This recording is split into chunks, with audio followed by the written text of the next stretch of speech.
আসসালামু আলাইকুম আমার প্রিয় বন্ধুরা, সকলে কেমন আছেন? আশা করব সকলে খুব খুব ভালো আছেন। আমি অনেক ভালো আছি আপনাদের ভালোবাসায়।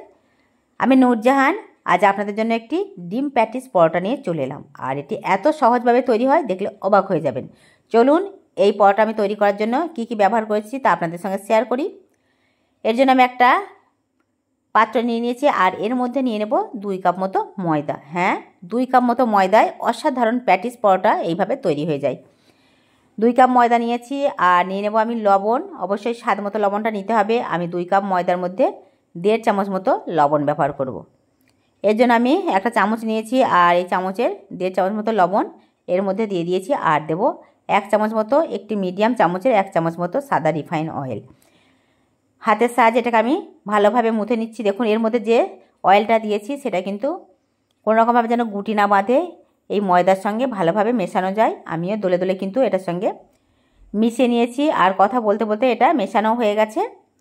এখন জল দিয়ে ধীরে ধীরে একটা ডো তৈরি করে নেব। সফট ডো, মানে একদমই খুবই সফট হবে না আর একদম এটা শক্ত হবে না, মিডিয়াম একটা ডো আমি তৈরি করে নেব। আমি জলটা ধীরে ধীরে দিচ্ছি, কারণ একবার যদি জলটা দেওয়া হয় তাহলে কিন্তু এটা নরম হয়ে যেতে পারে। সেই কারণে অবশ্যই ডোটা তৈরি করার জন্য ধীরে ধীরে জলটা ব্যবহার করতে হবে। আমিও ধীরে ধীরে দিয়ে এটা একটা দারুণ ডো তৈরি করে নিয়েছি। এটাকে রেখে দেব। আবারও আমি একটা পাত্র নিয়ে নিয়েছি আর নিয়েছি 2টি ডিম। এই ডিম দুটো আমি ভেঙে এর মধ্যে দিয়ে দিচ্ছি। আমি যে পরিমাণে প্যাটিস পরোটা তৈরি করব তার জন্য 2টি ডিমই আমার কাছে যথেষ্ট। আপনারা যদি বেশি পরিমাণে তৈরি করতে চান তাহলে অবশ্যই ডিমের পরিমাণটা বেশি নিতে হবে। 2টি ডিম নিয়েছি আর এর মধ্যে কয়েকটি কাঁচা মরিচ দিয়ে দিয়েছি আর দিয়ে দেবো 2টি বড় সাইজের পেঁয়াজ। পেঁয়াজের পরিমাণটা অবশ্যই একটু বেশি দিতে হবে, কারণ পেঁয়াজটা দিলে দারুণ লাগে এই প্যাটিসের ভিতরে। ডিম যেহেতু এটা ডিম প্যাটিস পরোটা আমি তৈরি করব, এর জন্য পেঁয়াজটাও দিয়ে নিয়েছি। আর দিয়ে দেবো আমি লবণ। এর মধ্যে আমি 1/2 চামচ মতো লবণ দিয়েছি। লবণটা দেওয়ার পর একটু ভালোভাবে এটাকে ফাটিয়ে নেব। আমি ধীরে ধীরে এটাকে ফাটিয়ে নিচ্ছি যেহেতু ডিমটা এর মধ্যে আছে আর এটা ফাটানো হয়ে গেছে। এখন এর মধ্যে আমি দিয়ে দেবো সামান্য পরিমাণে মশলা চামচের 1/2 চামচ মতো হলুদ। এটা দিয়ে আবার একটু আমি ফাটিয়ে নিচ্ছি এটাকে।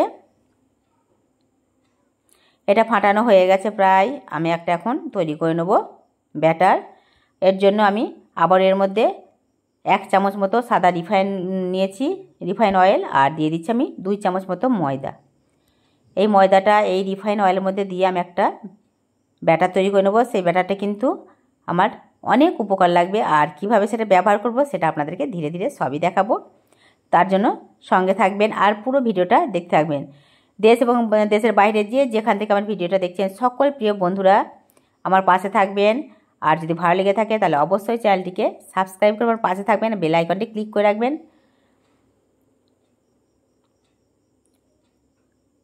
এখন আমি এটাকে একটা ছোটো ছোটো লাচ্ছি করে নিয়েছি অনেকগুলো, সেখান থেকে একটা লাচ্ছি নিয়ে গোল গোল করে এটাকে তৈরি করে নিয়েছি সুন্দরভাবে একটা ডো। আর এর মধ্যে দিয়ে দিয়েছি অল্প পরিমাণে ময়দা দিয়ে এটাকে আমি ধীরে ধীরে একটা রুটির যে শেপ সেই শেপগুলো আমি গোল আকারে দিয়ে নেব প্রথমে। তারপর এটাকে আমি ডিম যে প্যাটিস পরোটা তৈরি করব তার আকার দেব। এই পর্যন্ত এসে যে সকল প্রিয় বন্ধুরা লাইটে ডান করতে ভুলে গেছেন অবশ্যই আমার ভিডিওতে একটি লাইক করে আমার পাশে থাকবেন। আর আপনাদের মিষ্টি মিষ্টি কমেন্ট অবশ্যই করবেন যে আমার এই ভিডিওগুলো আপনাদের কেমন লাগছে। এটা বেলা হয়ে গেছে একটা রুটির আকারে। আর এর মধ্যে আমি যে ব্যাটারটি রেখেছিলাম সাদা রিফাইন অয়েল আর ময়দা দিয়ে সেটা সারা রুটির মধ্যে দিয়ে দিয়েছি। আর এটা দেখতেই পাচ্ছেন আমি কত রকমভাবে এটা ভাঁজ করেছি, কারণ এতগুলো ভাঁজ করার একটাই কারণ হচ্ছে এটা অনেক লেয়ার আসবে আর একদমই মুচমুচে একটি ডিম প্যাটিস পরোটা তৈরি হয়ে যাবে। এটা আবার একটা ভাঁজ করে নিয়েছি চৌকো টাইপের আর এটাকে আমি ধীরে ধীরে আবারও বেলে নিচ্ছি। এটা কত সুন্দরভাবে চৌকো আকার হয়ে গেছে। এটা যে চারিপাশে এটা যেহেতু চৌকো হয়ে গেছে তারপরেও এটাকে আরও সুন্দর করার জন্য আমি নাইফের সাহায্যে সামান্য পরিমাণে এটা কেটে নিচ্ছি, কারণ এটা চৌকোই হয়েছে, একটু ব্যাকাটেরা আছে, সেই কারণে আমি নাইফের সাহায্যে এটা একটা সুন্দর শেপ দেবো বলে চারি সাইডে কেটে নিয়েছি। এগুলো কিন্তু ফেলে দেবো না।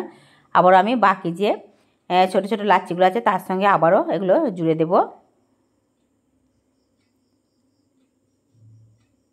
এটা দারুণ একটা শেপ চলে এসছে চৌকো, এর মধ্যে আর কোনো রকম ব্যাকাটারা নেই। আর এক সাইডে আমি দিয়ে দেবো যে ডিম আর পেঁয়াজ দিয়ে আমি একটা ব্যাটার তৈরি করেছিলাম, সেটা এক সাইডে আমি দিয়ে দিচ্ছি একটা চামচের সাহায্যে।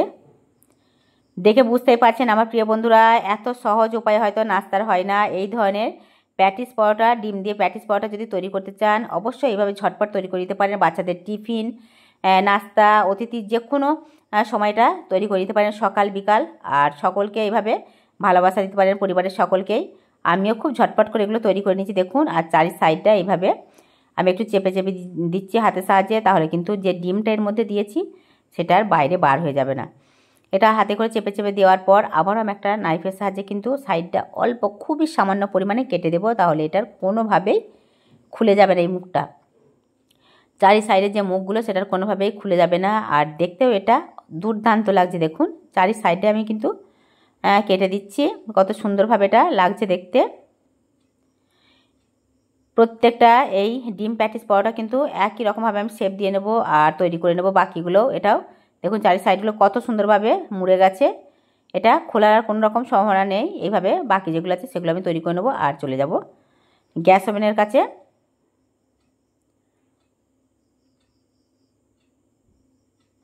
আমি গ্যাস ওভেনের কাছে চলে এসেছি দেখুন। আর একটা প্যান বসিয়ে দিয়েছি, প্যানের মধ্যে তেলও দিয়েছি, তেলটা গরম হয়ে গেছে। দুটো প্যাটিস আমি দিয়ে দিয়েছি, কারণ আমি দুটো করে প্যাটিস একসঙ্গে তৈরি করে নেব। এই প্যানটা অনেকটাই বড়।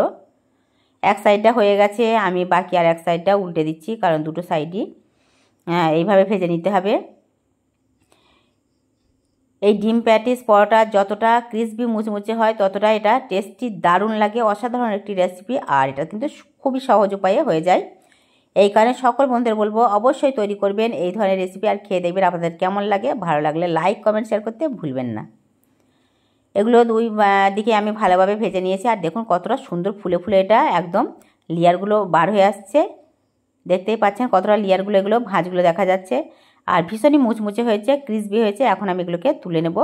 আর বাকি যেগুলো আছে সেগুলো আমি একই নিয়মে ভেজে নেব। আমি তেলগুলো ঝরিয়ে ধীরে ধীরে এগুলো তুলে নিচ্ছি।